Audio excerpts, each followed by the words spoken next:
Komisi untuk Orang Hilang dan Korban Tindak Kekerasan, Kontras, dan sejumlah aktivis HAM mengunjungi Direktur Lokataru Del Pedro Marhain dan beberapa rekannya yang ditahan di Polda Metro Jaya. Kunjungan ini juga merupakan respons terhadap penangkapan penyidik Polda Metro Jaya terhadap Del Pedro Marhain dan sejumlah aktivis. Menurut Kontras, tuduhan penghasutan pada sejumlah aktivis adalah tuduhan yang berpotensi merusak partisipasi anak muda dalam terwujudnya partisipasi publik yang baik. Kurang lebih kami di sini semua bersepakat bahwa tuduhan penghasutan yang dialamatkan oleh kepolisian kepada semua orang yang ditangkap gitu ya, termasuk Pedro, Muzaffar, Syahdan dan juga Harik Anhar adalah tuduhan yang terburu-buru dan tuduhan yang kemudian dapat merusak ke depannya masa depan partisipasi gerakan anak muda dalam mendorong kebijakan publik yang lebih baik di negara ini. Sementara, tim advokasi untuk demokrasi TAUT masih mengupayakan penangguhan penahanan terhadap Del Pedro Marhain yang ditetapkan sebagai tersangka kasus dugaan penghasutan aksi anarkis. Perwakilan TAUT Alif Fauzi mengatakan surat permohonan penangguhan telah diajukan ke penyidik.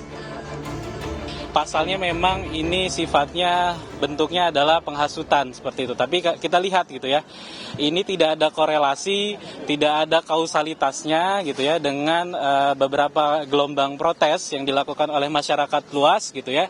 Akan terus melakukan pendampingan di tahapan penyidikan ini gitu ya. Mungkin coba juga menimbang beberapa hak yang memang diberikan kepada seseorang yang ditetapkan sebagai tersangka, yaitu salah satunya melakukan penangguhan penahanan atau mengajukan permohonan pra-peradilan gitu ya. Sebelumnya, Menteri Koordinator Bidang Hukum HAM, Imigrasi dan Permasyarakat, Yusril Iza Mahendra, bersama wakilnya Otto Hasibuan, menemui Direktur Eksekutif Lokataru Foundation Del Pedro Marhain yang ditahan di Polda Metro Jaya. Dalam pertemuan itu, Yusril mengatakan Del Pedro tetap bersikeras menyatakan tak bersalah.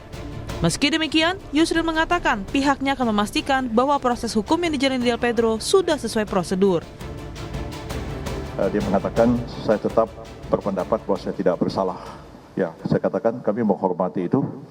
Walaupun polisi mengatakan cukup bukti, Anda mengatakan tidak cukup bukti, kita tunggu sampai pemeriksaan ini selesai dan kami harus memastikan bahwa Anda diperiksa sesuai ketentuan-ketentuan hukum acara pidana.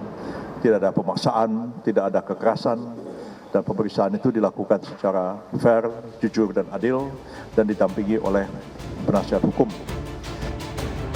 Di depan Yusril, Del Pedro Marhain mengatakan siap menghadapi proses hukum yang adil. Del Pedro percaya bahwa Polda Metro Jaya, Yusril, dan Otto Hasibuan mempunyai integritas yang tinggi.